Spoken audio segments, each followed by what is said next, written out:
Voilà. Alors, il est 17h18 à un moment.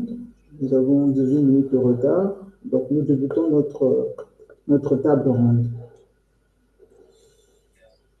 Alors, je vais essayer de mettre la caméra.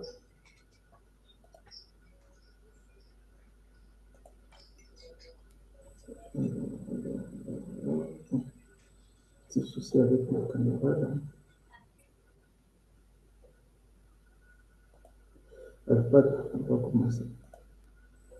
Alors, je suis Liman Kimwani, responsable du cabinet Elka Consulting qui se spécialise en QHSE, RSE et formation.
Allô, allô?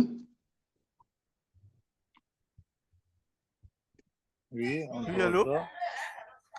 Ok, désolé, hein, je me suis déconnecté par erreur avec mon ordinateur pour cause d'Internet qui dérange un peu. D'accord.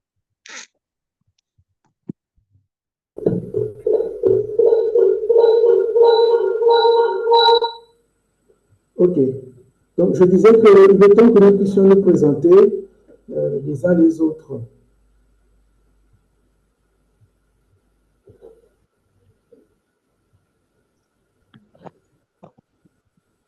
D'accord, ok. Oui. Bonsoir, chers tous. Moi, c'est Chris Malonga, QHSE Foslev. Merci, Chris. Ok, bonsoir à toutes et à tous. Bonsoir à toutes et à Bonsoir. tous. Bonsoir. Bonsoir, Arnaud. Bonsoir. Je suis Arnaud Bissotio, consultant QHSE et formateur PSCB. Merci. Bonjour à tous. Bonjour. Bonjour. Moi, c'est Freddy Makaya de profession QHSE, mais dans la société HPCI. J'occupe le poste de responsable du département exploitation et logistique. Merci, soyez les bienvenus. Merci.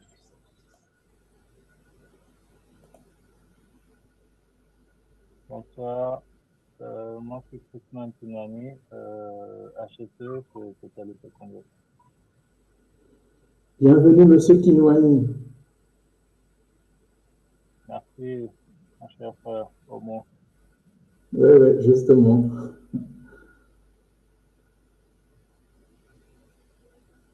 Bonsoir tout le monde. Bonsoir. Bonsoir. Bonsoir. Bonsoir. Je suis Chris Kamala, assistant RSE Europe. Bienvenue, Monsieur Chamala.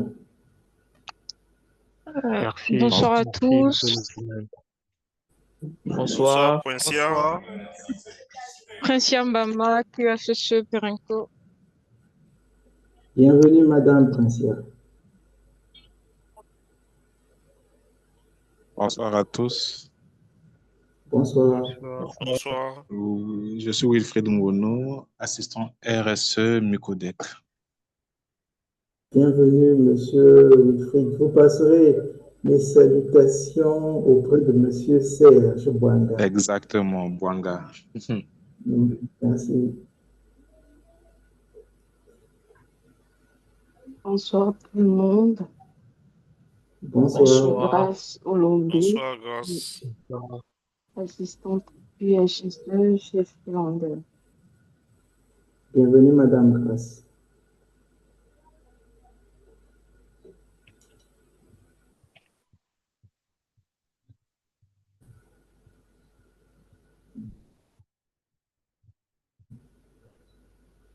On a fait le tour. Ok, je crois qu'on a fait le tour. Alors,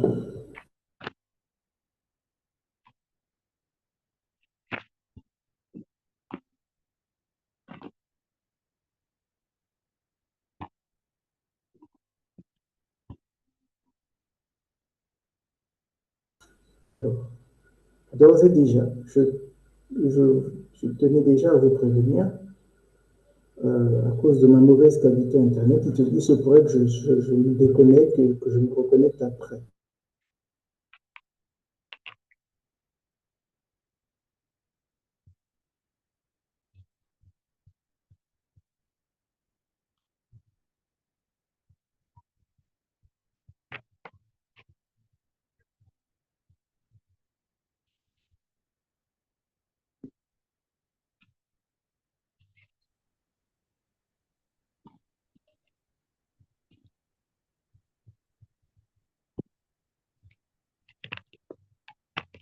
Allô, allô.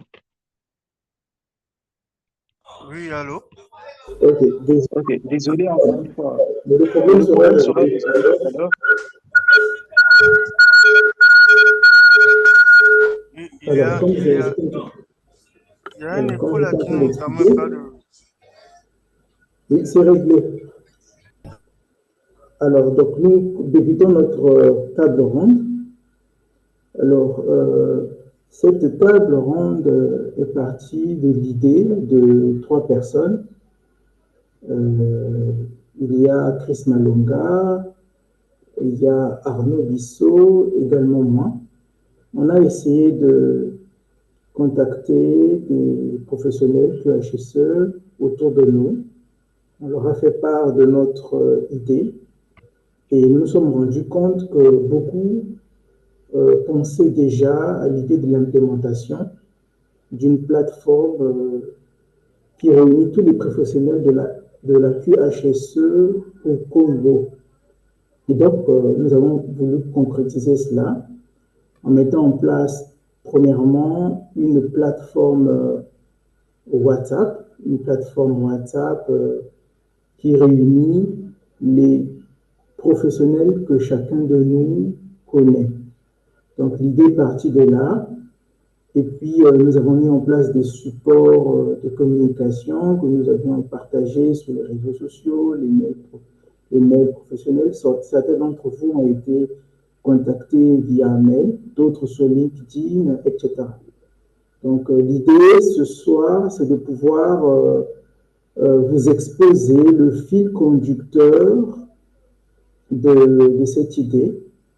Donc, à tour de rôle, en débutant par M. Chris Malonga, qui va faire un petit portrait des enjeux en management QHSE au Congo. Alors, c'est juste quelques points qui seront développés. Vous comprendrez par là que notre analyse n'est pas exhaustive je pense qu'en tant que professionnels du QHSE, nous tous nous connaissons les réalités, nous connaissons plus ou moins le contexte qui est le nôtre au Congo. Après cela, une analyse qui sera développée par Arnaud, Monsieur Arnaud Bissot, qui parlera du contexte, des justifications de la mise en place de cette association. Puis la phase la plus importante, c'est vous donner la parole, vous entendre, chacun d'entre nous respectivement, qu'est-ce que vous pensez de l'association, comment pensez-vous que l'on puisse mettre en place cette association, comment l'association devra fonctionner, quelles sont les idées prioritaires, quelles sont les problématiques prioritaires à aborder. Voilà, autant de questions où nous souhaiterions vous entendre.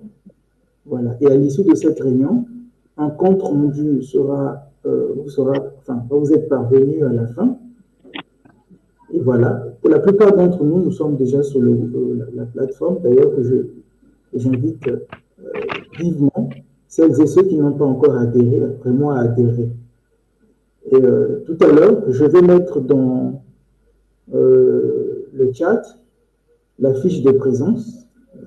Je vous prierai, chers confrères, chers consoeurs, de pouvoir laisser des informations. Voilà en gros ce que l'on pouvait dire pour la première étape, accueil et ouverture. Alors maintenant, je vais vous partager le support, notre support que nous avons conçu.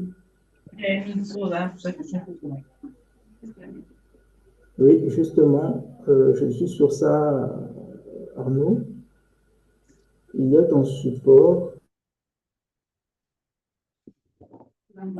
Chacun peut, enfin, mon venant, chacun pourra partager quelque chose. Je parle là de Chris et Arnaud. Donc, selon le support que nous avons élaboré, permettez que je puisse... Alors, je ne sais pas si vous voyez mon image, mon écran. Est-ce que vous parvenez à voir mon écran?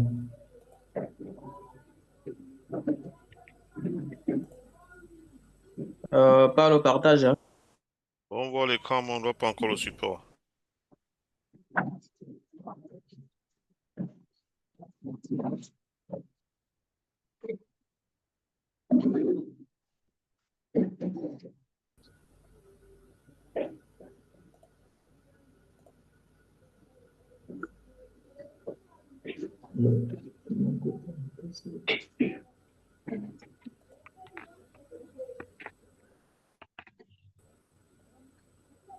Ok.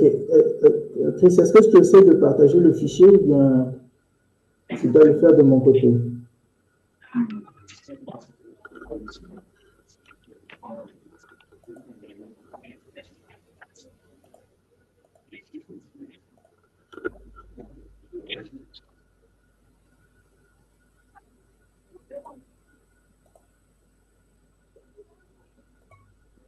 Est-ce que vous parvenez à voir?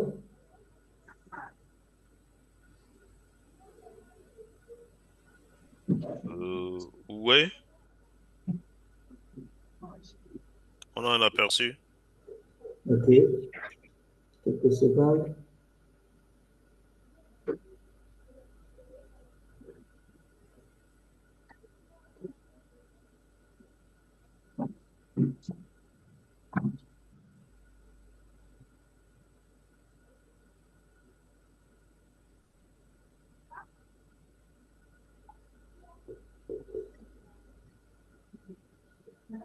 Ok, c'est bon, tout le monde voit mon écran?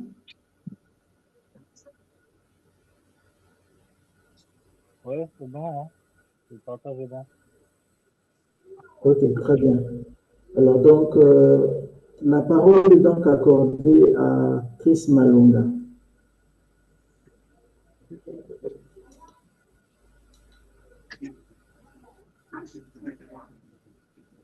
Ok. Chris, si tu veux, j'arrête de partager mon écran. Comme ça, est-ce que tu peux partager depuis ton téléphone? Est-ce que c'est possible? Bon, si ce n'est pas possible, Oui, c'est ce que je fais. D'accord, donc je vais arrêter le partage de mon côté pour que tu puisses partager. Sinon, si tu as des difficultés, tu peux m'envoyer le fichier et maintenant tu peux déjà commencer à faire ta présentation. Comme ça, je pourrais voir si je peux rattraper ça. C'est un problème spirituel.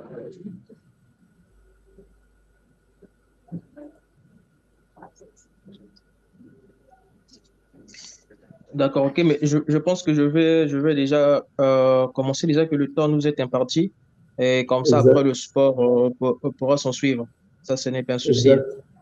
D'accord, il n'y a pas de problème. Ok. Ok. Alors, chers collègues, chers professionnels donc du métier, donc tel que nous le savons, donc les enjeux en ce qui concerne le management QHSE donc dans notre pays donc sont multiples et cela est aussi stratégique donc pour les entreprises et y compris les institutions publiques donc en gros toutes les sociétés privées ou publiques. Donc ici c'est une petite synthèse par rapport à une réflexion en ce qui concerne donc les enjeux liés à notre métier donc dans notre République. Donc nous avons l'enjeu réglementaire et juridique. Donc, en ce qui concerne l'enjeu réglementaire et juridique, donc ici nous parlons de la conformité aux lois nationales. Nous parlons aussi de l'alignement donc sur les normes internationales et aussi donc le risque des sanctions. Parce qu'il faut comprendre que les entreprises qui ne respectent pas donc les lois dans une république sont exposées à des sanctions. C'est vrai que le gouvernement met en place donc un certain nombre d'exigences qui sont imposées donc en matière d'environnement, sécurité et de qualité aujourd'hui avec la CNOC, qui est l'agence congolaise donc de normalisation et de qualité, qui essaie de faire un travail dessus.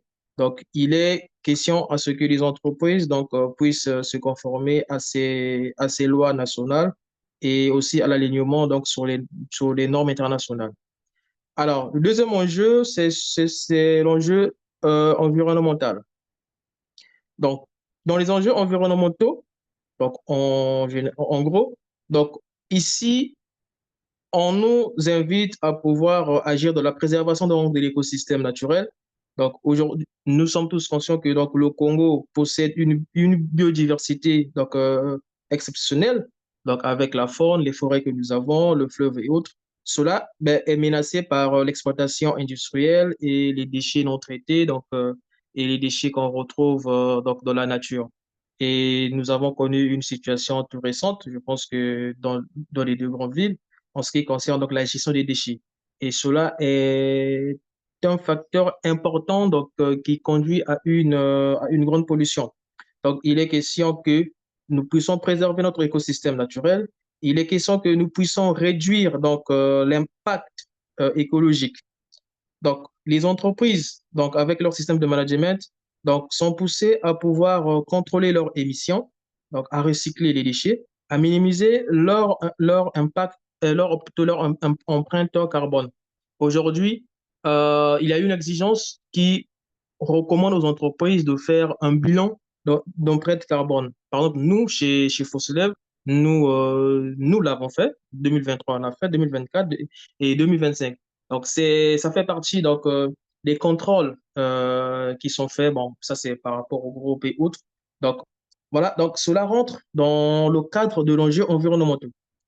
Alors, nous avons aussi la lutte contre le changement climatique. Aujourd'hui, nous voyons donc la réalité de notre contexte particulier, donc avec le changement climatique. Donc, en intégrant donc les enjeux environnementaux, les entreprises doivent contribuer à des objectifs nationaux et mondiaux. Donc, les objectifs mondiaux, ce sont les objectifs qui peuvent être définis par par des grands organismes internationaux, ONU et autres. Aujourd'hui, nous avons des COP qui s'organisent, qui se tiennent pour pouvoir trouver des solutions donc, liées à ce changement climatique. Nous avons donc troisième moment, donc l'enjeu économique et de compétitivité. Il faut comprendre que aujourd'hui, on parle de capitation, donc de capitaux. Donc, une entreprise, une nation qui a une économie stable, ben, une entreprise qui a une économie stable, c'est une entreprise qui peut être compétitive. Donc, dans ce contexte, donc, nous devrions donc contribuer à une amélioration de la productivité.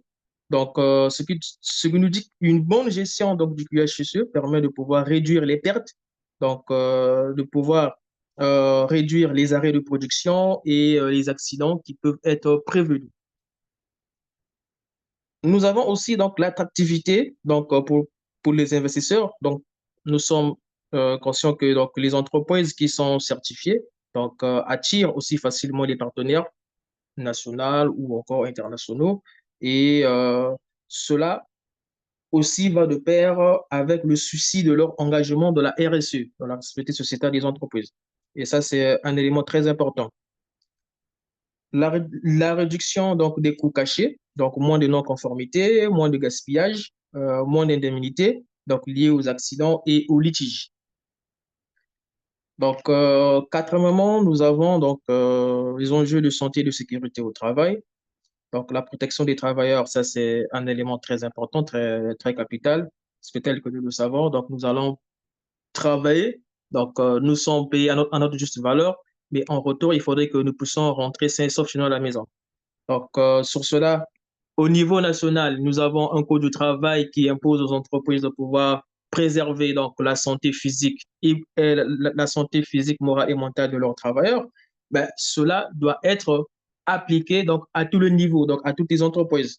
Donc, chez nous au Congo, il faudrait reconnaître que les conditions de travail donc, sont parfois difficiles, donc liées à certaines exigences des employeurs. La sécurité devient une priorité. La sécurité devient une priorité. Mais malheureusement, nous voyons que ce n'est pas le cas. Déjà que dans les entreprises, ça c'est une réalité. Je pense que tout le monde le sait. Des entreprises, déjà, le métier du QHSE n'est vraiment pas considéré. À moins que ce soit une entreprise qui a vraiment une culture HSE et qui met l'accent dessus. Sinon, vraiment, c'est un métier qu'on regarde de très loin, à moins qu'on soit soumis à des contrôles, à moins qu'on soit soumis à des vérifications. En somme, on a pour essayer donc de se conformer soit aux exigences d'un client ou aux exigences locales par rapport aux lois. Qu'est-ce qu'on fait? Bon, on va prendre un QHSE, voilà, pour la forme, afin de pouvoir essayer un peu de s'échapper donc aux sanctions et autres. Donc, ça c'est un réel problème. Donc, la réduction des accidents et des maladies professionnelles. Donc, notre métier, comme nous le savons, permet de pouvoir identifier les risques, de former les employés et de mettre en place donc les protections adéquates afin de pouvoir préserver donc la santé et la sécurité des travailleurs, des biens et de l'environnement. Donc, cela va de pair avec nos objectifs ou encore nos missions. Nous avons aussi donc le climat social apaisé. Le climat social apaisé nous invite à pouvoir instaurer dans l'entreprise donc un système de discussion, d'échange libre et équitable, parce que un personnel protégé et écouté est plus motivé et moins enclin à entraîner en conflit avec l'entreprise. Hein. Donc vous voyez, donc si le personnel n'est pas à l'aise dans l'entreprise, même si le gars ou l'agent est bien payé, ben, cela peut être source donc, de certains conflits, mais qui peut occasionner donc, à des situations indésirables. Mais pendant que ce sont des choses qu'on peut prévenir, mais en mettant en place une culture véritable, donc dans une communication libre et équitable à tous les niveaux, écouter le personnel afin de pouvoir essayer donc de maintenir donc cette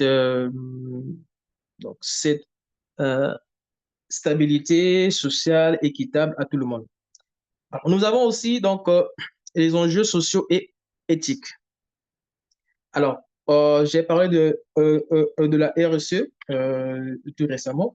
Alors, ici, dans les enjeux sociaux et éthiques, nous nous sommes invités dans la responsabilité sociétale donc, des entreprises donc, afin de pouvoir répondre aux attentes donc, des communautés locales en matière donc, de transparence, de respect de l'environnement et de sécurité.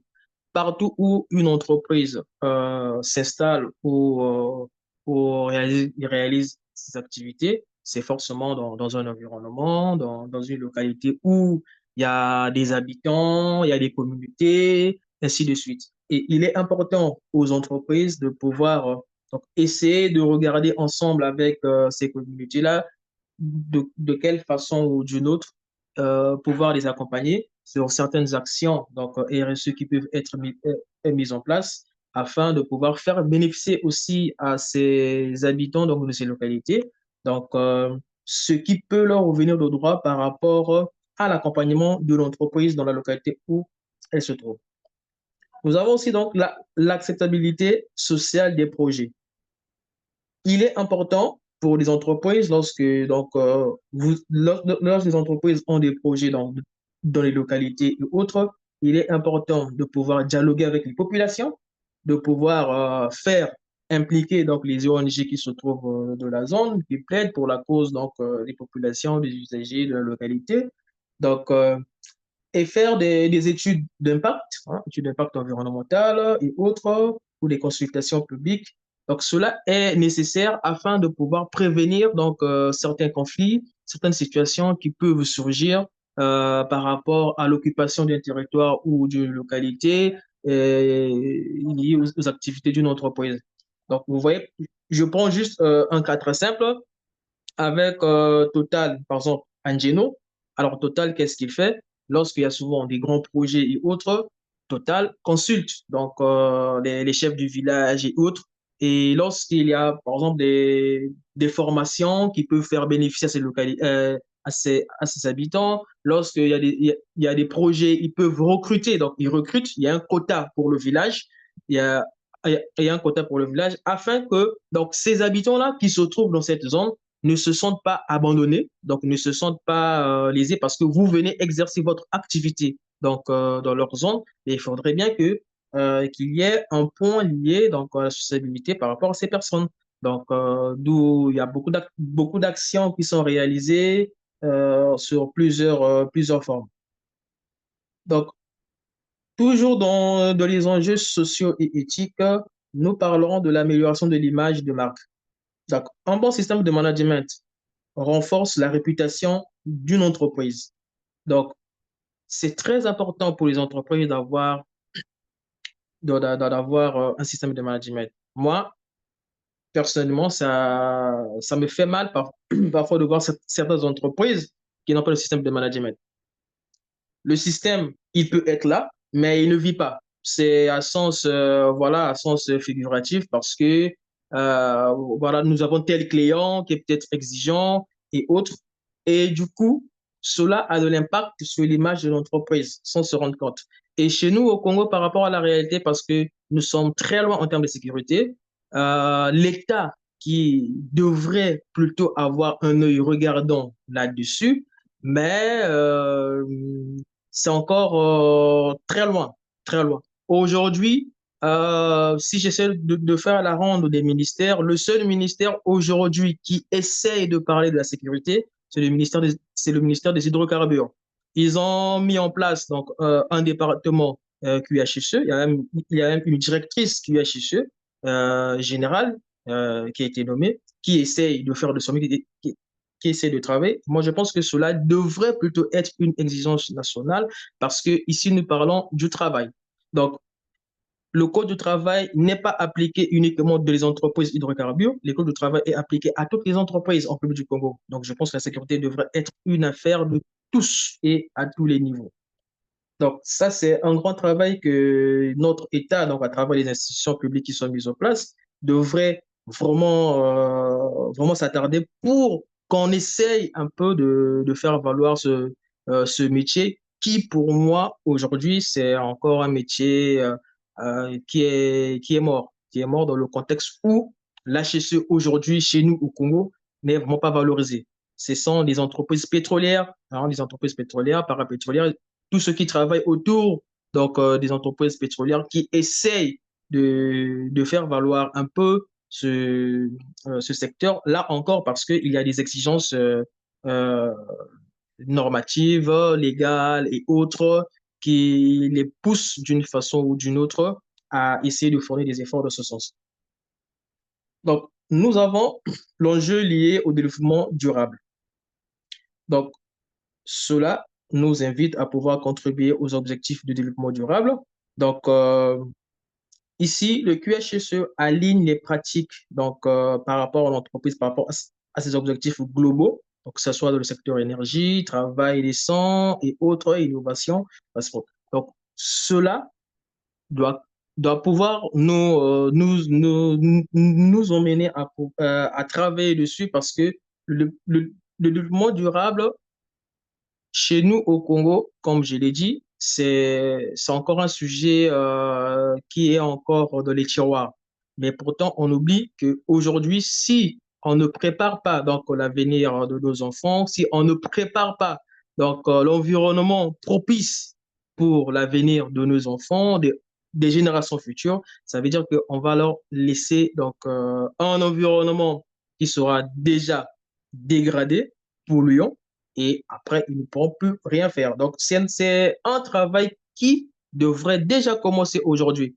Donc, ça ne sert pas seulement que ce soit des slogans tels qu'on voit à la télé, dans les journaux ou autres, mais ça devrait plutôt s'appliquer concrètement dans l'exécution de certains projets qui sont mis en place, hein, les projets de développement qui sont mis en place, qui devraient être déployés dans tous les départements, dans tous les ministères et dans tous les secteurs d'activité afin que les Congolais puissent vraiment s'imprégner de ce grand enjeu qui est lié à l'avenir des générations futures. Donc, toujours dans des enjeux liés au développement durable, donc l'anticipation des risques futurs, donc c'est ce que je disais. Donc, il faudrait travailler sur ça, c'est déjà anticiper donc, les risques futurs afin de prévenir ce que nous connaissons, les pollutions, les tensions sociales, les inondations et autres. Donc, nous avons les enjeux liés à la formation et aux compétences. Ça aussi, c'est un réel problème. Ça, c'est un réel problème chez nous. Le manque de formation professionnelle en QHSE, c'est un réel problème. C'est un réel problème parce que la montée en compétences locales est un défi majeur pour déployer efficacement donc, le système QHSE. Aujourd'hui, nous avons des centres qui proposent des formations de 3 mois QHSE, 6 mois QHSE, ainsi de suite. C'est bien, je ne suis pas contre ça, c'est bien. Mais est-ce que cela vraiment donne de la compétence adéquate à une personne? Après, la question que je me pose, est-ce qu'un ingénieur peut être formé en 3 mois? Bon, point d'interrogation. Alors, le manque de compétences ou le problème ou l'enjeu lié à la formation et aux compétences, c'est un enjeu important. Parce que si aujourd'hui, nous n'arrivons pas à mettre l'accent sur la formation, sur le développement des compétences, ça veut dire que demain, nous aurons des ASE ou des QHSE voilà, qui ont des diplômes, mais dans le fond, la compétence ne répond pas aux besoins, ne répond pas aux exigences, ne répond pas aux attentes, donc de l'entreprise, de notre nation et autres. Donc, la sensibilisation donc, des acteurs, il faut renforcer la culture QHSE auprès de toutes les institutions.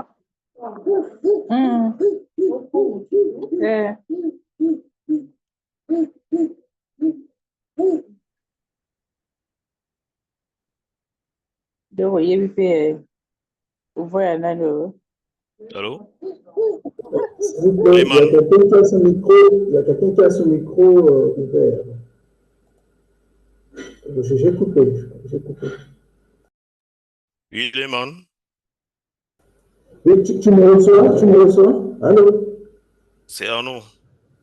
Oui, je te reçois. Est-ce que tu me reçois? Oui, je te reçois parfaitement. Ok. À la suite de Chris, je voulais intervenir. Déjà, merci Chris pour ta brillante présentation. Et On espère que là, tu as vraiment parcouru le terrain et tu nous as présenté vraiment des exemples précis des enjeux du management QHSE au Congo. Et tu as prolongé jusqu'à au niveau de la RSE et du développement durable. C'est très bien. J'espère que les uns et les autres ont écouté Chris et ils ont pris des notes. Ce que je veux rappeler ici, c'est que, il s'agit bel et bien d'une réunion. Et lorsqu'on dit réunion, c'est une collecte d'informations. Donc, nous attendons évidemment vos messages sur tous les sujets abordés. Parce qu'on n'a pas assez de temps, nous sommes partis sur 2 heures de temps et on ne pourra pas donner la parole à tout le monde justement pour tous les sujets qui seront abordés. Il y aura, si je me permets, les mains à la fin, il y aura un espace de discussion dédié, mais on ne pourra pas justement balayer de fond en comble tous les sujets. Donc moi, je suggère que les uns et les autres partagent avec nous que ce soit dans le forum WhatsApp ou bien dans les messages en ligne, qui nous envoient leurs propositions et nous allons prendre ça en compte. Cela nous permettra justement d'élaborer un rapport final qui sera présenté à la fin de la réunion. Tu t'as dit quelques jours après ce meeting. Donc, nous vous sollicitons encore. Si vous avez des idées, n'hésitez pas à nous les envoyer parce que, justement, la connaissance n'est pas infuse et chacun a une idée du terrain, chacun a son expérience et justement, chacun peut apporter, du sien à la construction ou bien à la fondation de ce projet que nous voulons mettre en place. C'est ce que je voulais rappeler. Pour embrayer sur ce que Chris a dit, moi, les enjeux du management QHSE au Congo, si je me permets. Moi, je les énumère en termes de force, faiblesse, menace et opportunité. Et je souhaite justement que les uns et les autres réagissent dans ce sens-là, c'est-à-dire quelles sont les forces du management QHSE au Congo, quelles sont les faiblesses, bien sûr, il y en a, quelles sont les opportunités à saisir et quelles sont les menaces auxquels le management QHSE est confronté, bien sûr pour lesquels on peut mettre des actions pour évidemment nous améliorer et mieux avancer. Donc, ce que je veux dire, moi, comme je disais, j'ai analysé ça en termes de force. Les forces, quelques forces, hein. Ce qu'on constate, c'est qu'il y a un développement croissant en termes d'éducation, formation au niveau du métier de QHSE au Congo. Il y a des écoles qui se développent, c'est déjà bien. Et des instituts se développent, des centres de formation.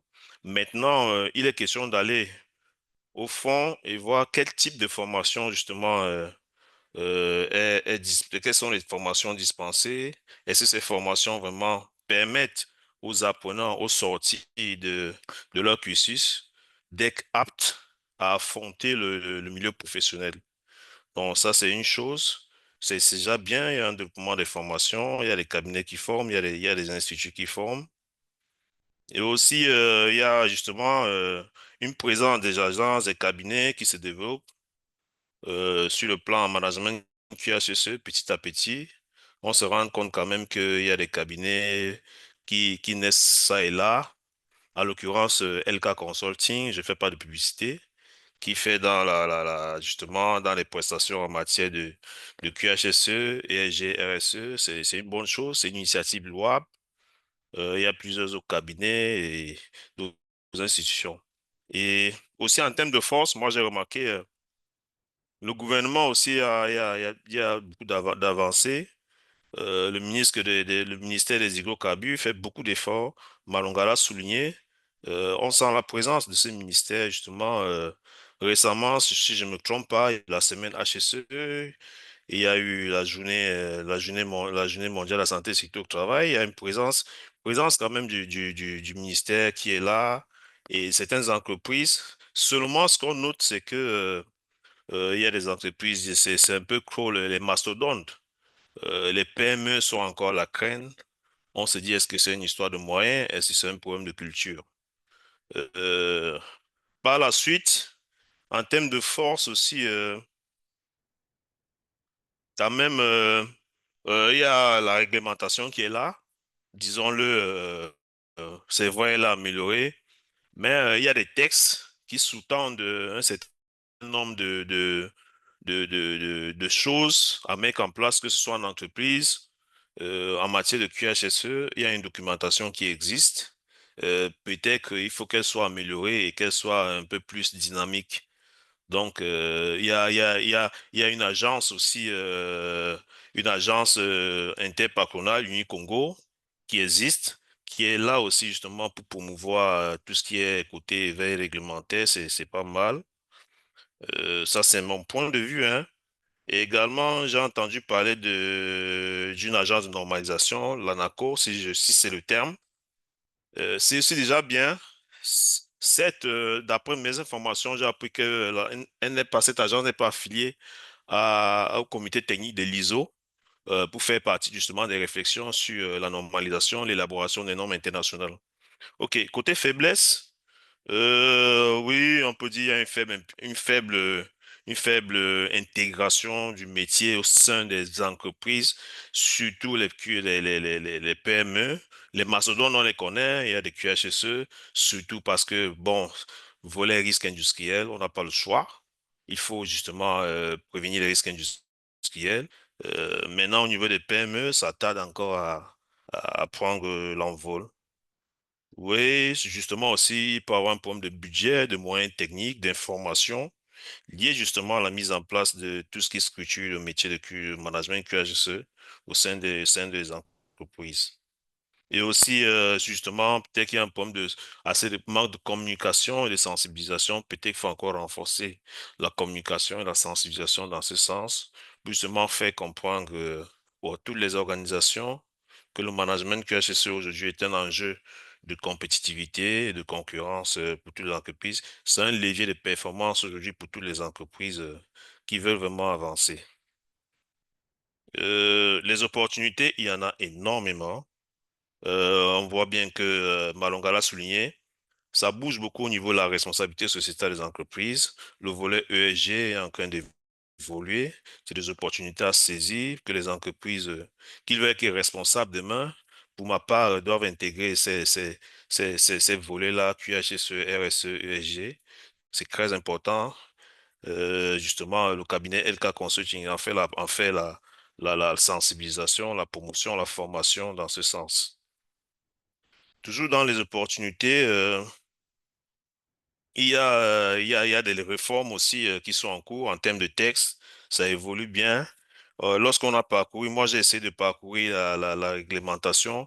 Je ne l'ai pas faite de manière exhaustive, mais il y a un volet où la loi sur l'environnement et le développement durable, on remarque également qu'il n'y a pas encore des tests qui sous-tendent certaines études comme les études de danger, par exemple, de façon claire.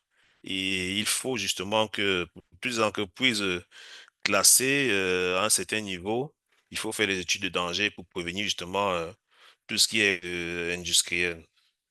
Euh, Justement, comme menace, Malonga l'a souligné, la principale menace peut venir du côté réglementaire. Si la réglementation n'est pas assez étoffée, non seulement étoffée, soutenue et appliquée telle qu'elle doit l'être, vraiment le volet réglementaire lié au management QHSE sera menacé et après, les entreprises ne vont pas prendre le pas sur ce domaine-là. Et non seulement pour elles se retrouver en non-conformité, mais elles seront en écart. Je voudrais rappeler ici que le marché est désormais mondial. Il n'y a plus de marché local, entre guillemets, le marché est désormais mondial. Donc aujourd'hui, une entreprise qui exerce au Congo, elle a appelé à exercer dans un champ un peu plus grand, qu'on appelle le champ économique de l'entreprise, ne se résume plus au champ local. Il faut aller au-delà, au champ régional, au champ mondial. Donc aujourd'hui, le management QHSE, justement, c'est ce levier-là, pour ma part, qui permet aux entreprises de s'ouvrir au marché mondial via l'intégration, justement, des leviers de performance comme RSE, les outils RSE, ESG et QHSE, pour que les entreprises, justement, prennent le pas hein, sur le marché mondial via les certifications internationales ainsi de suite. Et aussi, une des menaces, c'est le type de formation aussi, le type de formation dans les instituts et centres de formation. Est-ce que ces formations sont validées par qui? Ça passe par qui? Est-ce que les établissements, les instituts qui forment les jeunes aujourd'hui, est-ce que, est-ce que les modules de formation sont prévalidés? Est-ce que ces instituts sont affiliés à l'université centrale? Parce que d'après ma petite expérience au Cameroun, par exemple, tout institut est affilié à une université centrale. Cette université centrale qui suit justement les différentes formations et qui valide les attestations de ces instituts de formation.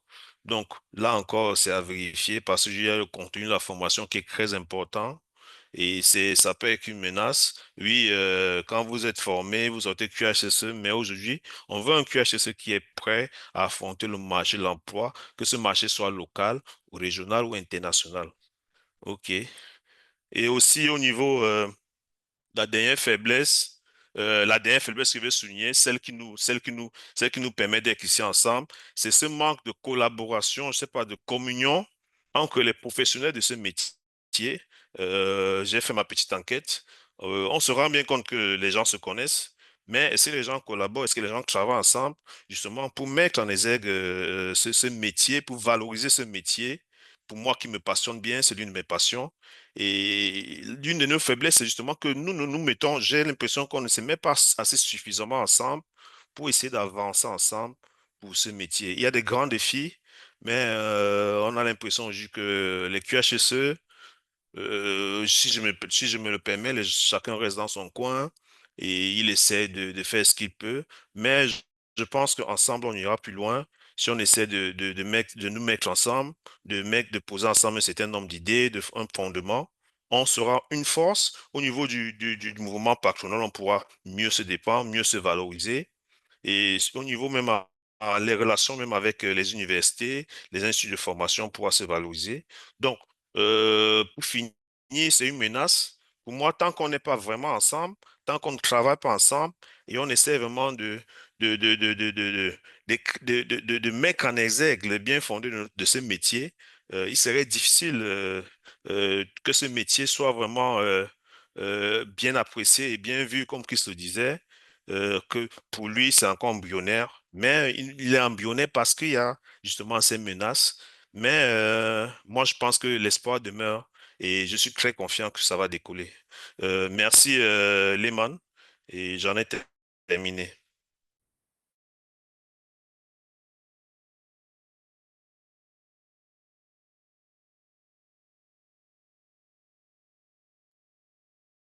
Allô? Allô? Oui, Arnaud.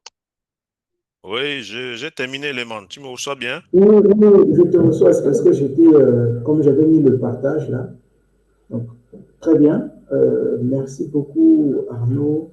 Et merci également à Chris pour ce volet-là, ce point, présentation donc du contexte, enfin, je veux dire, des enjeux du management QHSE au Congo. Alors, maintenant, il est question de voir, le contexte. Le contexte. Alors, Arnaud, je pense que tu es allé dans le même sens que Chris. Tu as parlé des enjeux du management. Donc, je pense que là, maintenant, il nous faut parler du deuxième point. Le deuxième point important qui porte sur la justification de la mise en place de notre association. Dans le groupe tout à l'heure, il y a Chris Mann qui a posé la question de savoir, j'aimerais bien savoir si l'association des QHSE au Congo est déjà reconnue au niveau des instances étatiques. Alors, nous sommes encore à la phase, on va dire, embryonnaire. Nous n'avons pas d'association pour le moment à proprement parler. Le groupe, nous l'avions dénommé de la sorte parce que c'est l'ambition que nous portons. Et M. Kiwani, c'est la toute première réunion que nous avons des professionnels QHSE du Congo. Donc, vous n'êtes pas en retard. L'association n'a pas encore été créée. D'où, dans notre démarche, on a pensé qu'il était utile, voilà, de mettre à bord la plateforme QHSE sur la base des connaissances que nous avions les uns et les autres, notre carnet d'adresses, réunir un maximum de QHSE sur cette plateforme.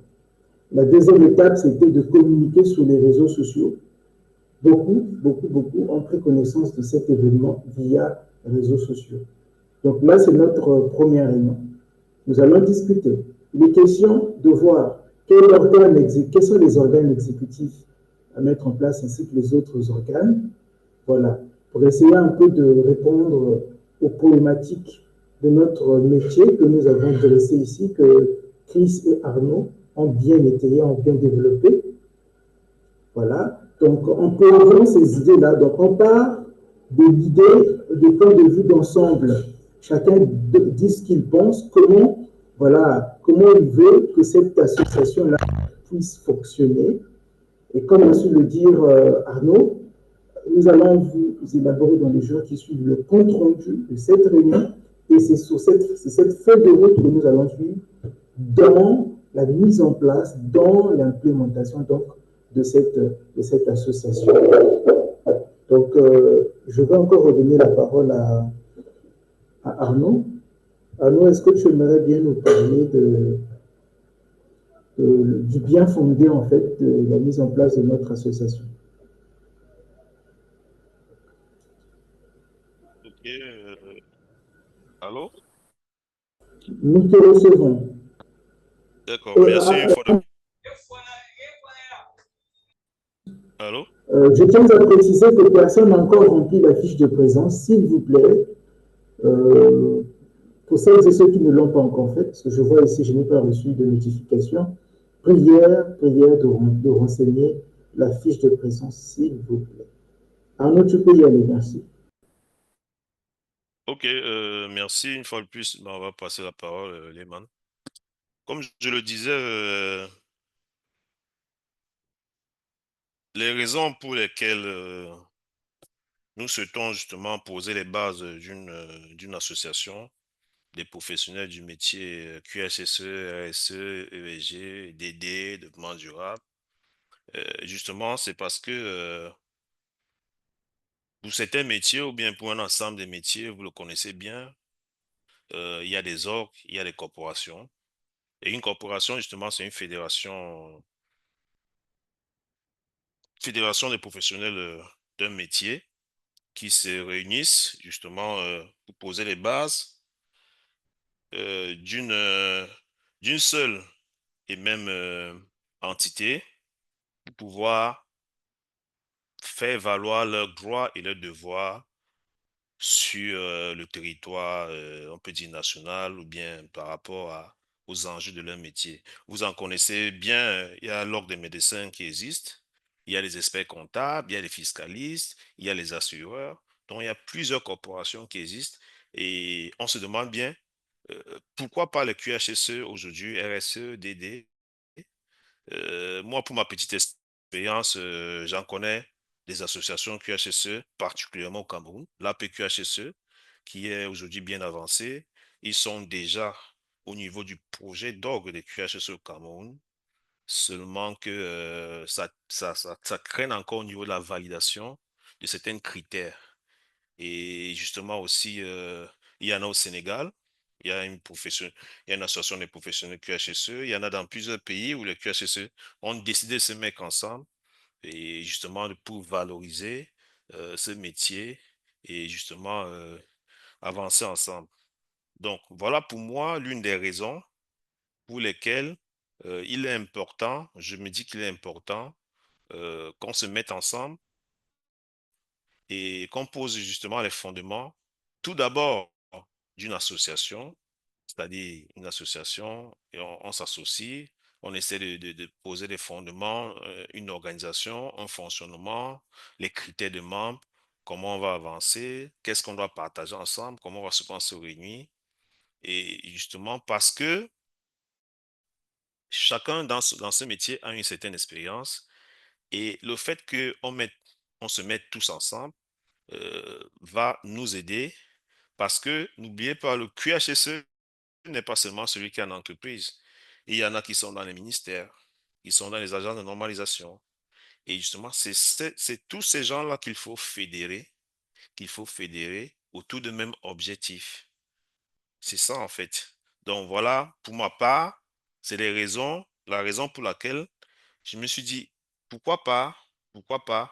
C'est vrai que d'après ma petite enquête, j'ai déjà entendu qu'il y a eu des tentatives, des gens qui ont essayé à créer justement des réseaux QHSE ici. Certes, ça existe encore, mais cette fois-ci, moi, j'ai vraiment voulu qu'on essaye ensemble de se réunir et de poser les bases d'une association qui se veut vraiment assez vaste et pérenne, mais qu'on fasse d'abord une analyse du contexte pour mieux se déployer sur le long terme. Donc, pour moi, c'est l'idée d'une association qui vise une corporation professionnelle en QHSE. Et justement, c'est un regroupement des professionnels, comme je vous ai dit, pour réglementer la profession. Parce qu'aujourd'hui, on va dire, les médecins sont réglementés, les experts comptables sont réglementés pour réglementer cette profession, réglementer dans son fondement en termes de formation, en termes d'expertise, et justement pour défendre les intérêts de ces professionnels, c'est très important, hein. Aussi de créer un ordre professionnel, comme je l'ai dit, par la suite, sur le long terme, hein, basé bien sûr sur l'ensemble d'un certain nombre de critères, justement aussi pour favoriser ce qu'on appelle par la langue l'excellence professionnelle, que le métier de QHSE, comme on dit, chaque métier doit faire vivre son nom, chaque métier doit faire vivre, et qu'aujourd'hui, lorsqu'on est QHSE, qu'on ait justement les opportunités, non seulement d'emploi, de développement et de formation. Donc, pour moi, c'est tout un vivier, un socle à mettre en place. Je pense qu'on n'a vraiment rien à perdre, mais on aura tout à gagner à se mettre ensemble. Et si justement on pose bien les fondements, et je doute fort que ce métier ne restera scotché, euh, restera scotché et il décollera. Donc Lehman, voilà un peu pour moi les raisons pour lesquelles je soutiens fortement ce projet d'association des professionnels QHSE, RSE, ESG au Congo. Merci. Ok, merci, merci. Comme a su le dire Arnaud, nous avons tout à gagner à se mettre ensemble. Vous voyez, c'est quand même étonnant. On est au XXIe siècle, en 2025, qu'il n'y ait pas une telle plateforme dans notre pays. Au Cameroun, il y en a. Arnaud nous a parlé de l'APQHSE. En Tunisie, le Maroc, le Sénégal et bien d'autres pays. Pourquoi pas le Congo? Donc nous avons tout à gagner à nous, à créer ce groupement, à travailler en synergie, à mobiliser toutes nos forces pour l'évolution de notre activité au Congo. Dans les problématiques qui ont été abordées, on a parlé de l'insuffisance de la réglementation, ou encore si elle existe, elle n'est pas suffisamment étoffée et implémentée comme il se doit. C'est à nous de valoriser notre corps de métier, de faire des propositions aux instances étatiques, parfois, j'ai envie de dire, parfois il leur manque de compétences. Et nous, on pourrait les accompagner dans ce sens-là pour mettre en place un cadre légal et réglementaire qui soit utile, qui soit efficace dans les entreprises, mais également quand je parle des entreprises, je fais aussi allusion aux organismes, autant privés que publics. Donc nous avons tout à gagner à collaborer ensemble, au lieu d'aller en rang dispersé. Nous n'avons aucune étude nationale sur les conditions de travail, par exemple. Nous n'avons aucun baromètre sur la santé et sécurité au travail au Congo. Il y a un autre point important qui a été développé par Chris lorsqu'il parlait de la formalité du métier. On veut être, on va dire, référencé auprès d'une entreprise donneur d'ordre, par exemple ENI, Total, SNPC au Congo, et bien on va recruter un responsable de QHSE. On ne lui donne pas les moyens de son travail. Et on attend à ce que ce dernier fasse des miracles.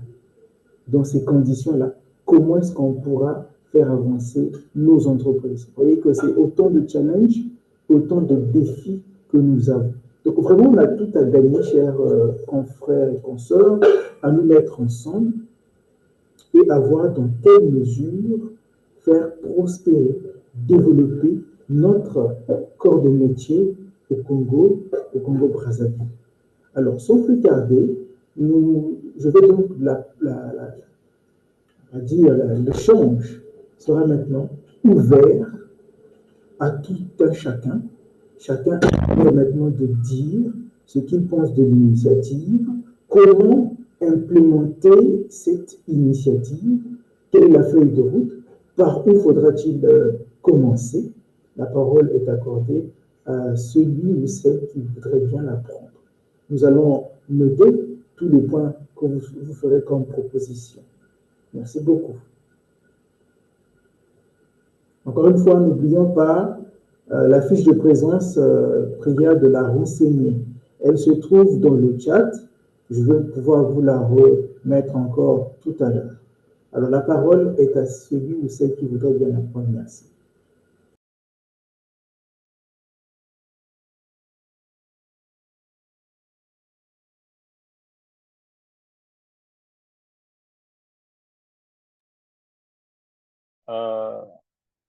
Bonsoir, une fois de plus.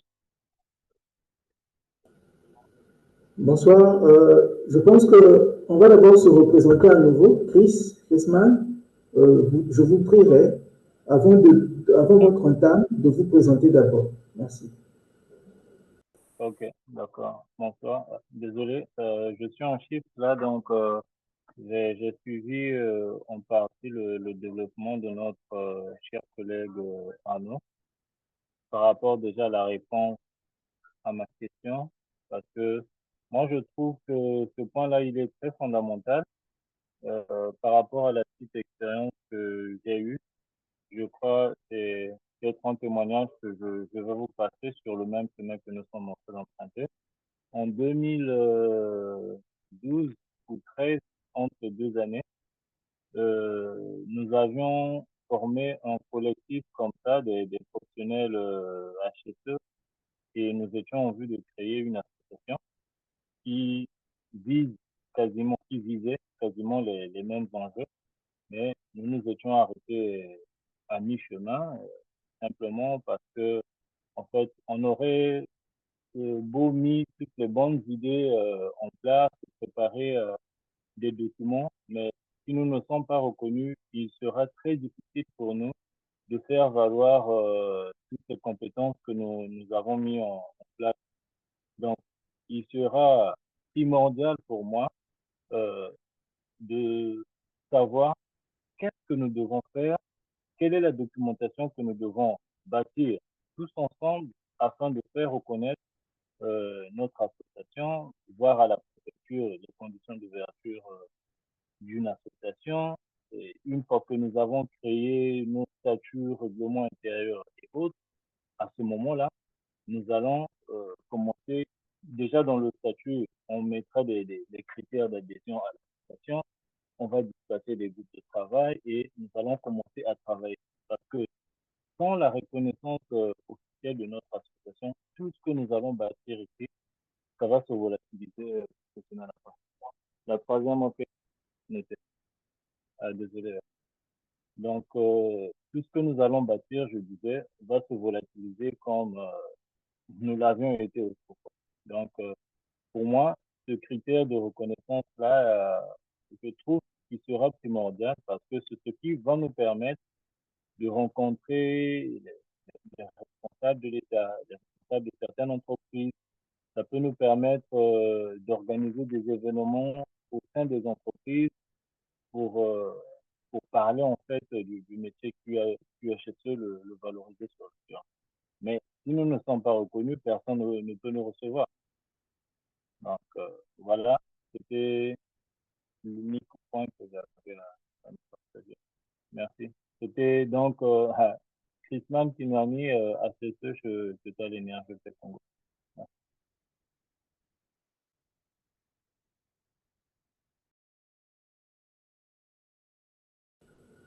Ok. Merci beaucoup. Merci à M. Chrisman Kinwani. Donc, le point qu'il a développé, lui, le point qu'il a présenté, c'est celui qui porte sur la nécessité d'être reconnu par les autorités publiques. Voilà. Qui d'autre?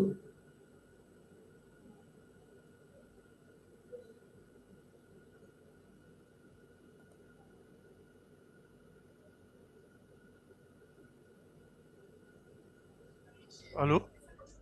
Oui, on vous écoute. C'est Freddy Makaya. Juste pour chevaucher un peu par rapport au précédent intervenant, effectivement, le premier pas serait de se faire connaître en respectant les exigences légales, hein, mais pas dire nationales, avoir tous les papiers qu'il faut afin qu'on soit crédible. Et j'aimerais également, si vous me permettez, féliciter l'initiative, hein. Je pense que c'est vraiment une première. Et quand je suis en train de voir le panel de ceux qui sont en train d'intégrer là, il y a des gens qui ont fort expérience d'une longue année, hein, et dans le domaine. Et je pense que le partage serait fructueux. Et vraiment pour l'initiative, merci et mes félicitations, hein, en particulier.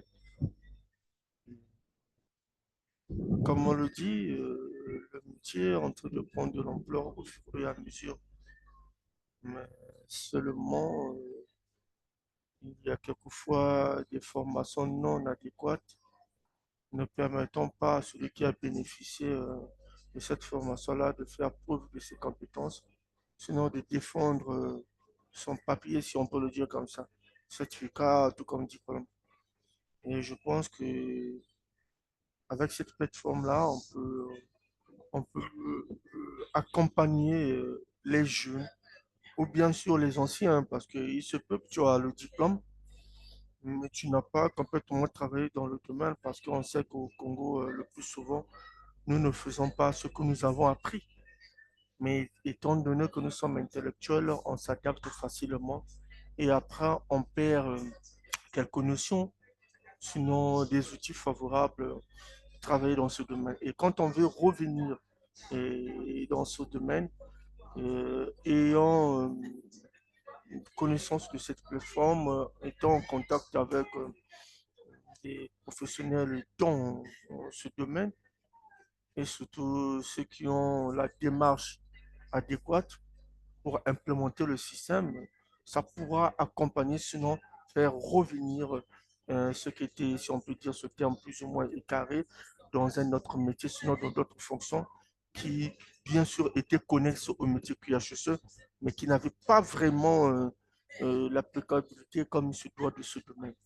Et pour moi, je dirais, je suis très heureux de faire partie de cette plateforme. Et je vous remercie et je solliciterai que ça ne s'arrête pas. Parce que c'est pas, je ne souhaite pas, mais une première fois, on en a fait avec les étudiants des cycles dans le temps, avec la chambre de commerce, mais malheureusement, il y a eu une sortie officielle, ça a été reconnu, ainsi de suite, mais qui n'a pas mis du temps, quoi. Ça s'est avorté, si on peut le dire comme ça, à l'état embryonnaire, mais qui, bien sûr, donnait déjà un goût, sinon un sens à ce domaine-là. Donc, je vous inviterai de continuer dans ce sens. pour ne pas dire on va continuer dans ce sens, je serai toujours présent. Pour cela, merci pour la parole. Merci beaucoup, Monsieur Makaya. Donc, je retiens parmi les points qui ont été développés qu'il y a eu des échecs, des tentatives précédentes. Alors, comment faire en sorte que nous ne puissions pas connaître le même sort? Eh bien, il faudrait, à mon avis, l'implication des uns et des autres. Donc, on sait ce qui n'a pas marché par le passé, et maintenant, il est question de voir comment il faudra marcher, évoluer, pour éviter que nous puissions connaître le même sort. Et à mon avis, il faudra d'abord l'implication de beaucoup d'entre nous. Je pense que là, actuellement, 10 personnes sont connectées. C'est rien que ce petit nombre que nous sommes là. Si on peut s'impliquer dans la mise en place de cette association, je suis convaincu que les sceptiques, nous allons pouvoir obtenir l'adhésion des sceptiques et de beaucoup de professionnels d'ailleurs.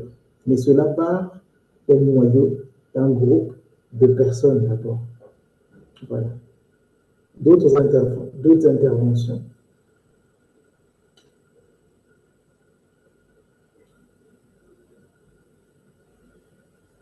Notre intervention après celle de M. Freddy Makaya.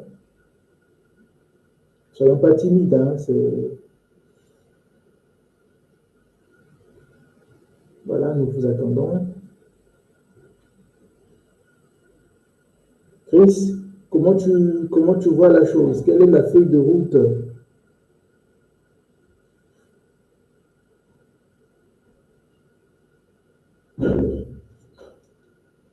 Est-ce que Chris est là? Oui, oui, je suis là. Alors, dis-moi, comment toi tu vois la vision? D'abord, la première préoccupation, comment penses-tu qu'on pourrait éviter l'échec que les autres initiatives ont connu? Et puis, comment penses-tu qu'on peut mettre en place cette association étape par étape, la feuille de route? Moi, je pense que en toute chose, pour pouvoir y arriver à la réussite, il faut qu'il y ait de l'engagement. Parce que sans engagement, ça ne servira à rien. Cela n'est pas une affaire d'un individu ou d'une seule personne, mais c'est l'affaire de tout un groupe. Ça veut dire que si tous aujourd'hui nous adhérons à cela, afin de pouvoir faire valoir nos métiers, donc par les voies légales, par les moyens adéquats, ben, il faudrait bien que tous nous soyons engagés, que ça ne devienne pas une affaire unique de Lehman ou de Chris ou de Arnaud ou de Freddy, mais que ça soit une affaire de tous. Ce qui veut dire que lorsque nous nous lançons donc dans ce projet, c'est un projet qui va nous demander du temps, qui va nous demander des séances de travail, tant dans l'élaboration de la documentation, tant dans la prise des informations pour pouvoir nous mettre sur ce canevas qui va nous permettre de pouvoir donc arriver de l'autre côté. Donc, à mon sens, c'est d'abord l'engagement.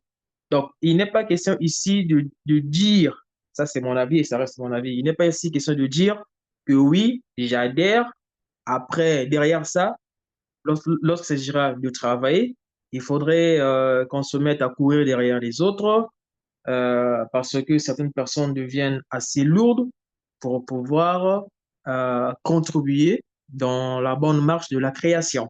Parce que jusqu'à là, nous ne sommes encore dans une phase de brainstorming, donc de recueil des idées qui vont nous permettre de d'élaguer donc certaines idées qui ne sont peut-être pas utiles et retenir les idées nécessaires importantes qui vont nous permettre d'aller pas à pas. Donc, bon, pour moi, en gros, par rapport à la vision, c'est une très bonne, c'est un très bon projet. Bon projet. Aujourd'hui, nous voyons dans d'autres secteurs d'activité. Par exemple, je prends la médecine. Il y a Arnaud qui a parlé de ça. Par exemple, les médecins. Aujourd'hui, au Congo, nous avons l'ordre des médecins. Et aujourd'hui, nous avons des pharmacies. C'est l'ordre des médecins, aujourd'hui, en République du Congo, qui définit qui doit ouvrir une pharmacie. Vous voyez? Parce qu'ils sont arrivés à un niveau où ils ont une parole au niveau national. Donc, ils font valoir leur métier. Et nous aussi, étant que dans le métier du QHSE, nous pouvons arriver à un stade de mettre en place l'ordre des QHSE du Congo et essayer d'accompagner donc les institutions publiques qui aujourd'hui sont mises en place pour essayer donc de travailler dans le contexte réglementaire, de la documentation et autres, apporter notre soutien parce que nous avons non seulement l'expérience dans le domaine, nous avons de la compétence et nous avons la matière donc qu'il faut pour pouvoir essayer d'améliorer donc cette situation aujourd'hui, à ma connaissance, qui est encore un peu critique. Donc voilà ce que je peux dire en gros par rapport à cela. La vision, elle est très bonne. Moi, personnellement, j'adhère à la vision. Mais il faudrait qu'on travaille tous, qu'on soit tous constants. Et ce n'est que dans l'effort, dans le travail, que nous allons pouvoir tous ensemble construire donc, ces chefs-d'œuvre que nous voulons bien voir aujourd'hui dans notre pays. Euh, Nous parlons des organisations, par exemple, telles que la FNOR et autres organisations techniques qui essaient d'apporter leur apport dans les sujets liés donc, à notre métier. Je prends un exemple. L'INRS, au départ, était juste une institution. Donc, c'était un centre de formation, et voilà. Mais aujourd'hui, l'INRS devient une partie intégrante dans les questions liées à la sécurité, pas seulement au niveau de la France, même au niveau international. Oui, c'est un travail de fond qui a été fait. L'initiative est partie de quelques individus qui ont mis en place un centre de formation, mais après, ils ont pris ça au sérieux. Et voilà aujourd'hui ce que ça représente. Donc, pour moi, ce que je peux dire à nos collègues, donc à nos confrères du métier, c'est que s'engager aujourd'hui de pouvoir mettre en place donc, cette merveilleuse association qui, par la suite, pourrait évoluer avec le temps. Et donc, ce n'est que par notre sérieux, notre engagement, que nous allons pouvoir y arriver. Donc, voilà ce que j'avais à dire par rapport à cela. Merci beaucoup, Chris. Monsieur Mwanda Patrick, vous avez la parole.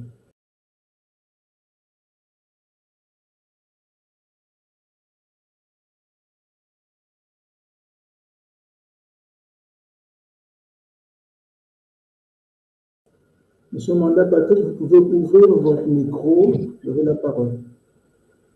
D'accord, ok. Bonsoir à tous. J'espère que vous me recevez. C'est bon? Oui, bonsoir. Oui. Bonsoir. Bonsoir. D'accord. Prière de se présenter, Primo.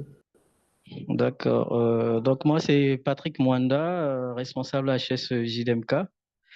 Et comme tous ceux qui ont pu intervenir, je suis très, très ravi de pouvoir participer à cette réunion et je loue vraiment l'initiative. Je pense que depuis certaines années, j'ai toujours pensé dans la tête de mettre en place peut-être une association, sinon une organisation qui va cadrer un peu dans le QHSE. Et après, ça restait juste dans la tête, quoi. Mais après, avec cette initiative, je pense qu'il y a forcément quelqu'un parmi nous qui a discuté avec une autre personne et qui a pensé que, bon, il faut qu'on se mette ensemble, faire appel aux autres. Et je pense qu'il faut déjà commencer à féliciter cette personne qui était à la base de l'initiative. Et moi, ce que je voudrais dire pour ce soir, c'est que il faut, comme Chris a su le dire, il faut bien qu'on puisse se mettre au travail.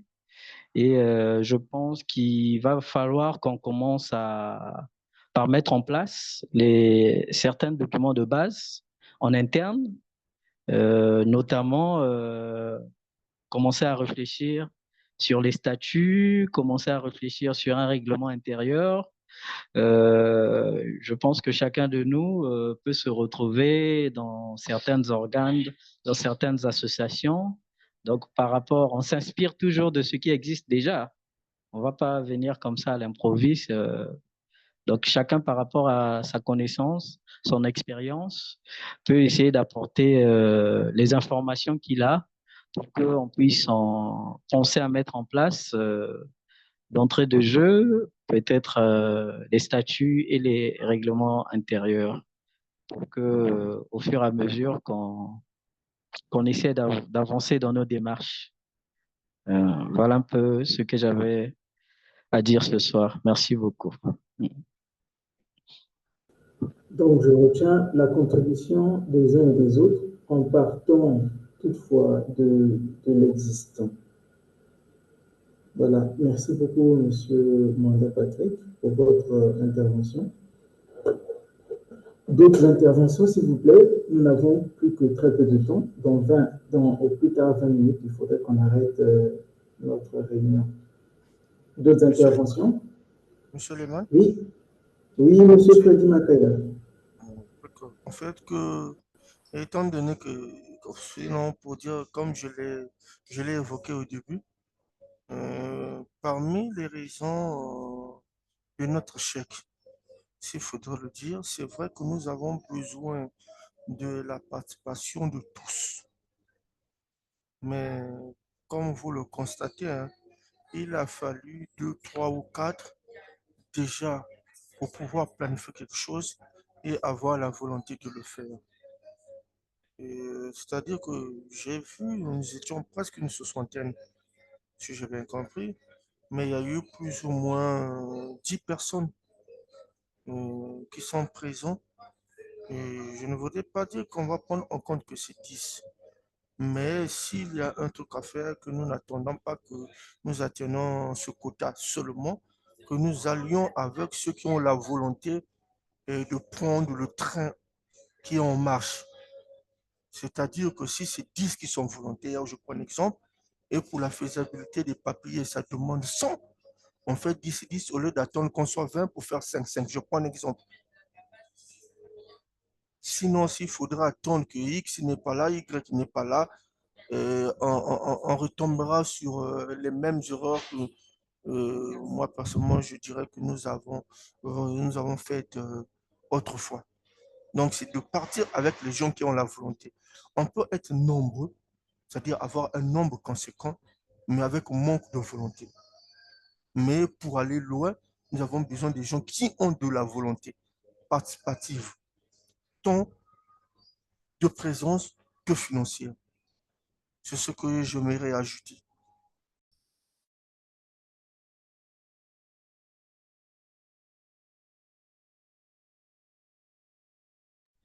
Allô? Ouais, Oui, c'est Freddy. bon, hein. Oui, je disais que c'est ce que je voulais ajouter.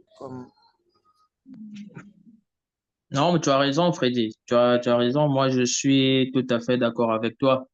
Ça ne servira pas d'avoir un monde et qui ne travaille pas. C'est ça, en fait. Et il faudrait pas qu'on attende que nous soyons nombreux pour commencer à travailler. Donc, ceux qui sont déjà là, donc on peut déjà commencer à travailler. Après, dans la vie, c'est comme ça. Dans la vie, lorsqu'il y a un projet, il y a de ceux qui commencent d'abord par douter, il y a de ceux qui attendent que vous puissiez d'abord faire quelques pas, après pour rejoindre le bateau. Donc, il faudrait bien qu'on travaille forcément, dans le parcours, il y aura toujours des personnes qui vont toujours s'intéresser, qui vont intégrer au fur et à mesure.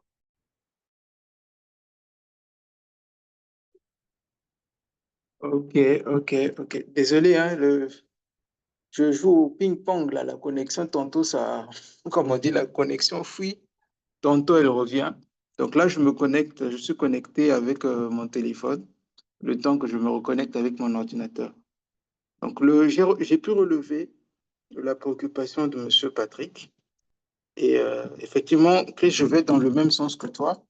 Il faut qu'on fasse quelque chose. N'attendons pas la majorité pour avancer. J'ai essayé de regarder, donc nous sommes 64 dans le groupe WhatsApp et à peu près 11 ou 12 personnes ont pu se connecter aujourd'hui, ce qui avoisine à peu près 20%. Et ça m'a fait penser curieusement à la loi de Pareto, c'est-à-dire que 20, dans notre cas précis, c'est 20 personnes qui vont Super. travailler pour la majorité, pour faire asseoir cette association-là. C'est toujours l'effort d'une minorité, en fait. Oui, donc, je pense que ça, vous l'aviez dit, ce qu'il nous faudrait, c'est vraiment de l'engagement, l'implication des uns et des autres. Je sais que nous sommes très occupés, rien que, enfin, notre métier nous occupe énormément, mais le plus important, c'est que nous puissions être réguliers dans nos réunions, les fréquences de nos réunions. Si on doit se retrouver, ok, donc si on doit se retrouver, par exemple, à une certaine heure pour pouvoir échanger sur l'avancement de l'association, être capable. Ok, désolé. Donc là, je reviens avec...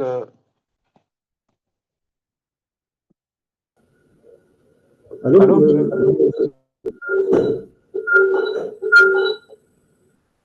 ok, donc là, je reviens avec mon ordinateur. Donc, je disais que il nous faudra vraiment être capable de faire des sacrifices, vraiment des sacrifices pour avancer.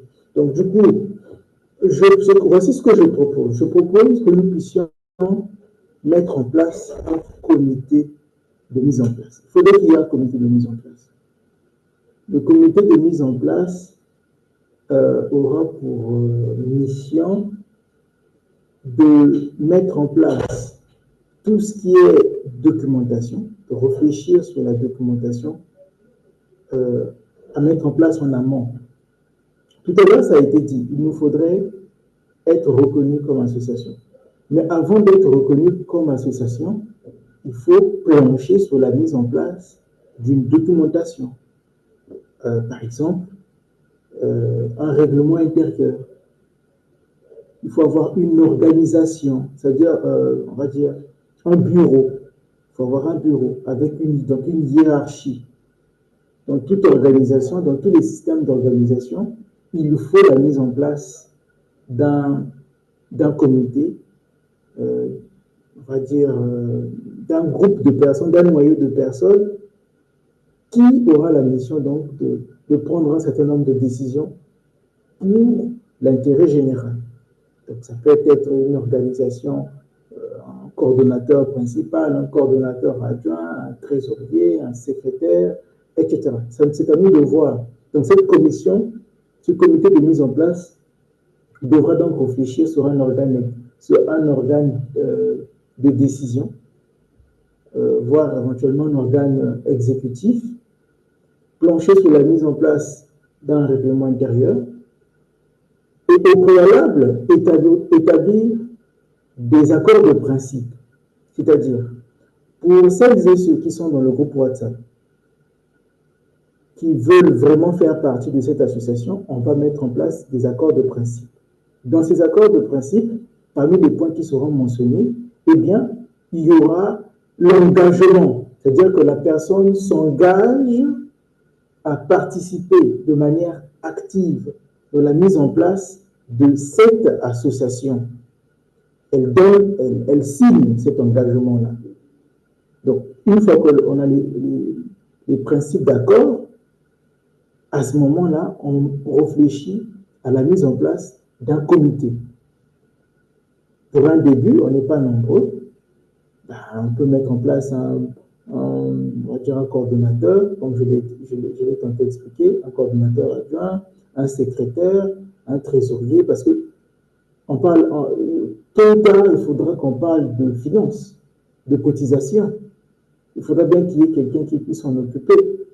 Oui, donc, à nous de voir comment mettre en place cette entité-là.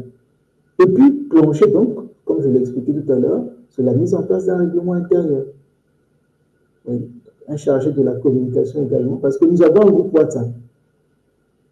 Il ne faudrait pas que dans ce groupe WhatsApp, que chacun vienne mettre des choses qui n'ont absolument rien à voir avec le QHSE. Donc, il faut mettre en place une charte.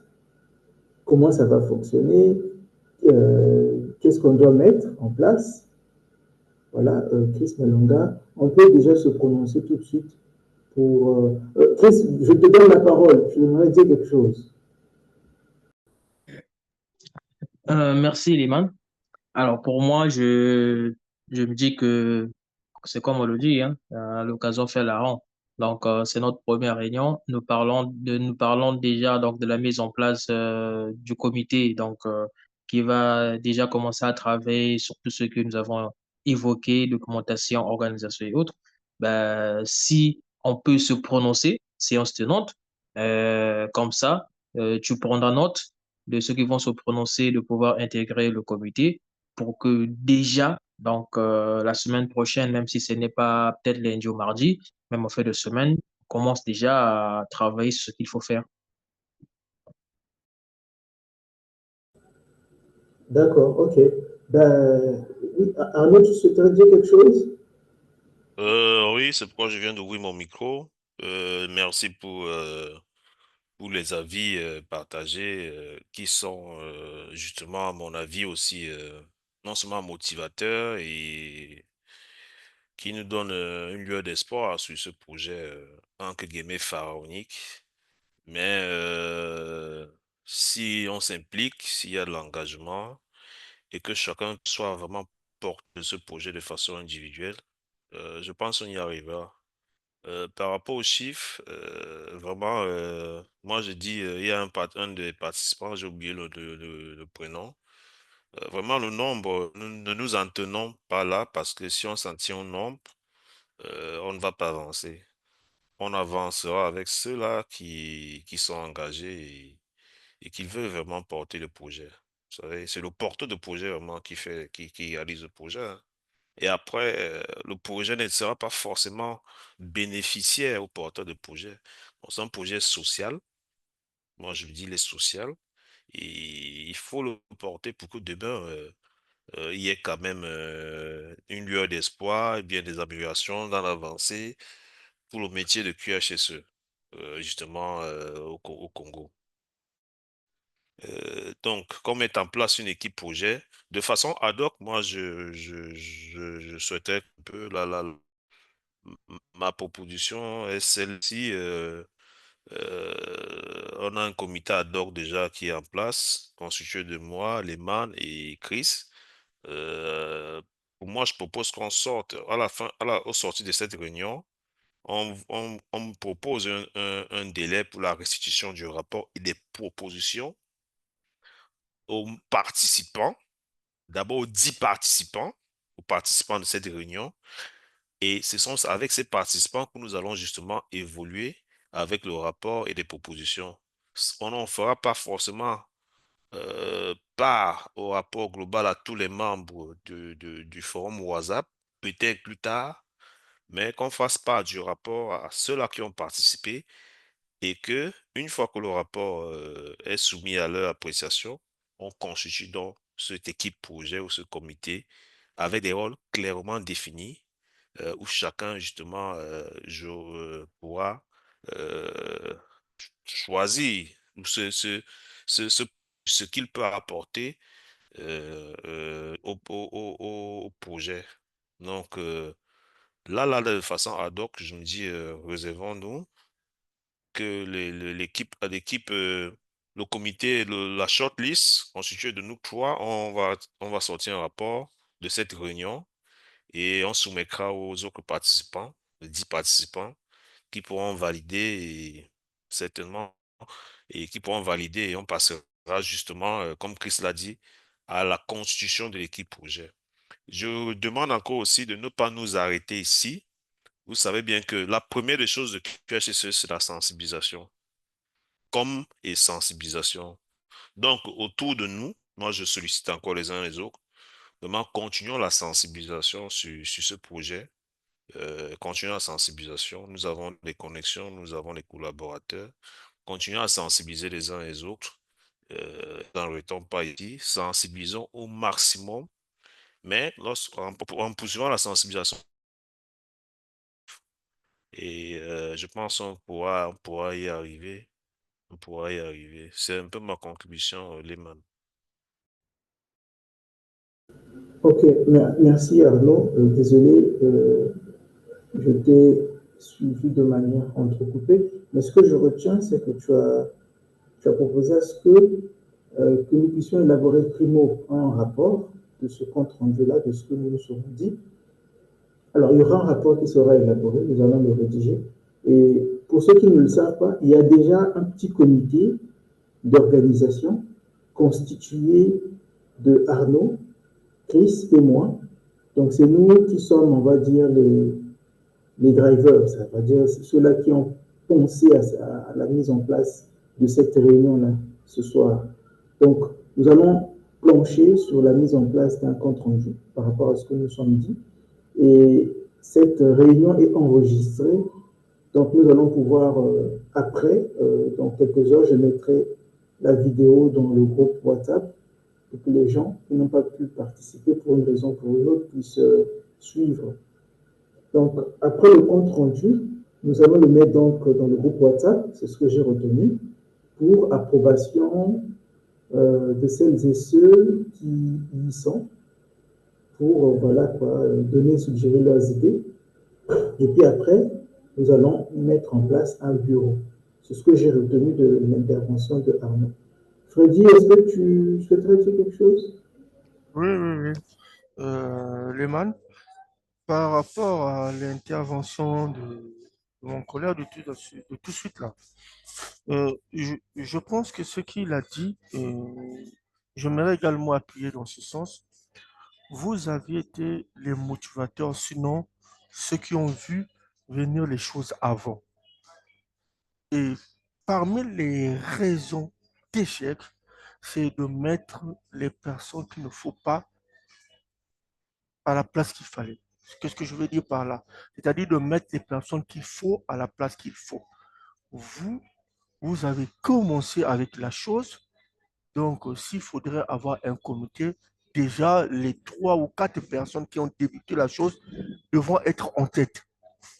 Et après, des postes secondaires peut-être proposés aux autres. Pourquoi je le dis? Si on prend un exemple, celui qui a la tête, c'est une personne qui n'a pas su identifier l'objet, sinon le goût de la chose, ça lui sera difficile d'implémenter la vision. Mais vous avez vu la chose, vous avez vu la vision, vous avez eu l'objectif, et voilà comment on dit que cette plateforme commence à voir le jour. Et comme il a dit en amont, Arnaud, je suis d'accord avec lui, les 3 premiers ou les 4, vous allez vous retrouver en conclave, faire une proposition, et puis à la suite, nous, on pourra attirer, sinon faire quelques propositions pour des postes qui viendront après, si on peut dire ça comme ça. Mais pour ceux qui seront des motivateurs, sinon les moteurs, afin que cela se réalise, ce sont ceux-là qui ont commencé la chose. Pour que, effectivement, cette plateforme, sinon cette association arrive jusqu'au bout de ses missions. Voilà ce que j'avais ajouté. Merci beaucoup, Freddy, pour vraiment le commentaire. Alors, donc, nous allons arrêter dans 3 minutes. Donc, nous accordons encore la parole au... Allô? Désolé, en connexion. Donc, je disais que nous sommes sur le point de terminer. Donc, nous accordons la parole pour les toutes dernières interventions, s'il vous plaît. Est-ce que Monsieur Généreux souhaiterait dire quelque chose? Madame On n'a pas entendu aussi Madame Gracia, peut-être qu'elle a quelque chose à suggérer.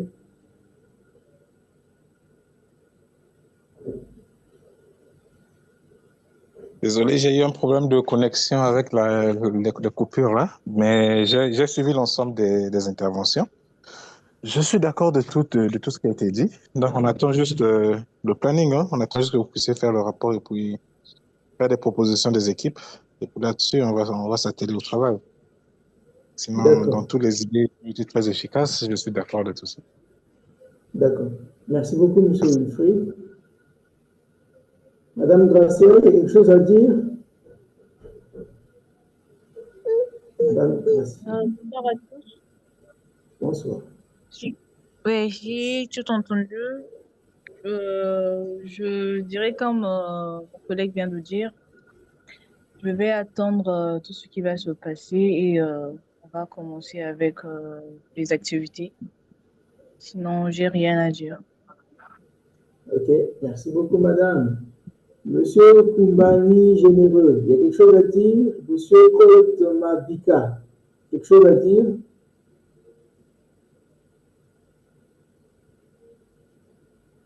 Ok. Alors, donc nous passons donc à la conclusion. Chris, Arnaud, à tour de rôle, votre mot de la fin pour que nous puissions conclure.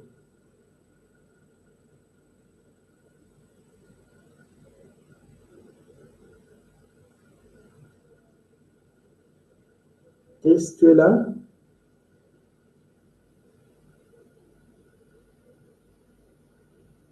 Je ne sais pas s'il me reçoit. Oui, Lehman. Oui, le mot de la fin. En attendant que Chris se prononce, je vais me prononcer. Oui, je tiens déjà à remercier tout pas la réunion. Et moi, je réitère une fois de plus que, comme l'a souligné quelqu'un dans le fil des messages, c'est un projet commun. Donc, moi, je réitère mon engagement à œuvrer justement pour que ce projet puisse voir le jour. Je vous assure que je mettrai du mien, tout ce que je pourrais pour que ce projet puisse voir le jour. Je reste ouvert et disponible, justement, pas forcément, pas toujours sur le projet d'association. Comme je vous ai dit, je me suis présenté, je suis consultant QHSE. J'ai ma petite expérience et formateur aussi PCB. Donc, tous ceux et celles qui voudraient justement qu'on parle métier, on pourra changer dessus. Justement aussi, je peux faire des prestations, hein, des prestations en matière de QHSE. Donc, j'aimerais bien collaborer avec les uns et les autres. Par ailleurs aussi, je suis enseignant, formateur dans une institut de la place en QHSE. Donc, moi, je vous rassure, le QHSE, pour moi, c'est une passion, hein. C'est une passion, je le dis à qui veut l'entendre. Et tant que ça reste une passion pour moi, honnêtement, je ne vois pas de blocage aujourd'hui. Donc, moi, je le fais avec amour, avec passion. Et justement, on y arrivera. On y arrivera certainement. Donc,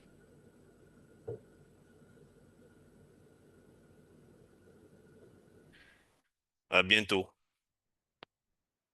Merci beaucoup, Arnaud. Chris? Merci Arnaud. D'abord, je voudrais remercier tous les participants pour la disponibilité, le sacrifice fait par rapport au temps. Je sais que ça n'a pas été facile, surtout que nous sommes en week-end et nous avons pu se rendre disponibles pour cette première rencontre, ce qui montre déjà donc notre engagement. Et merci aussi à toi, Lehman, de tout le travail consenti dans l'ombre pour pouvoir réunir les conditions qu'il faut pour que nous puissions tous nous retrouver sur cette plateforme et afin de discuter sur un sujet qui nous est commun. Donc, chers confrères, chers collègues, tel que nous le savons, donc c'est un projet que nous nous avons tous décidé de mettre ensemble. Donc, il est de notre ressort de pouvoir s'impliquer davantage, de s'engager afin que ce bien qui nous est commun puisse voir le grand jour. Donc, restons toujours dans le contexte donc, de notre sujet d'aujourd'hui. Donc, nous savons que le management QHSE est un levier essentiel. C'est un levier essentiel pour un développement économique durable. Bien sûr, dans le respect des normes, de la sécurité donc, des personnes et de la protection donc, de l'environnement. Donc, c'est une grande mission que nous avons afin de pouvoir répondre donc, aux attentes de nos collègues, donc nos collègues qui sont dans d'autres secteurs d'activité, des habitants de la Terre. Donc, il s'agit à la fois d'un impératif réglementaire, d'un outil de performance et d'un facteur de compétitivité. Donc, sur ce, je nous souhaite une très bonne soirée. Et donc, le meilleur, comme on le dit, le meilleur reste à venir. Donc, quitte à nous maintenant de pouvoir se mettre sur le chantier afin que ce chef-d'œuvre puisse être une réussite et que même si demain ou après-demain, Arnaud n'est plus, ou il repart au Cameroun, ou je ne sais pas, Freddy n'est plus, Chris n'est plus, euh, il y a eu donc de ces personnes qui ont travaillé, qui ont donné de leur temps, leur énergie, qui se sont sacrifiés pour qu'aujourd'hui, donc au niveau national, qu'il y ait une certaine représentativité liée donc, à ce métier. Donc, bonne soirée à tous. Merci Merci. beaucoup. Merci, Alors, Chris. tout a Merci, été bonne dit, soirée. hein. Tout a été dit. Bonne soirée et à très très bientôt pour le compte rendu. Restons dans le groupe WhatsApp et surtout, n'oublions pas de partager l'idée à d'autres professionnels. Ouais. Donc, nous sommes à 3 pour le moment, les 3 organisateurs, moi, Chris, Arnaud, les 3 administrateurs du groupe WhatsApp aussi. N'oubliez pas de renseigner également la fiche de présence. Je vais aussi également la mettre dans le groupe. Merci beaucoup. Très, très bonne soirée et bon début de semaine de travail. Merci. Merci. Merci, Lemon. Très bientôt. Très, très bientôt. Merci beaucoup.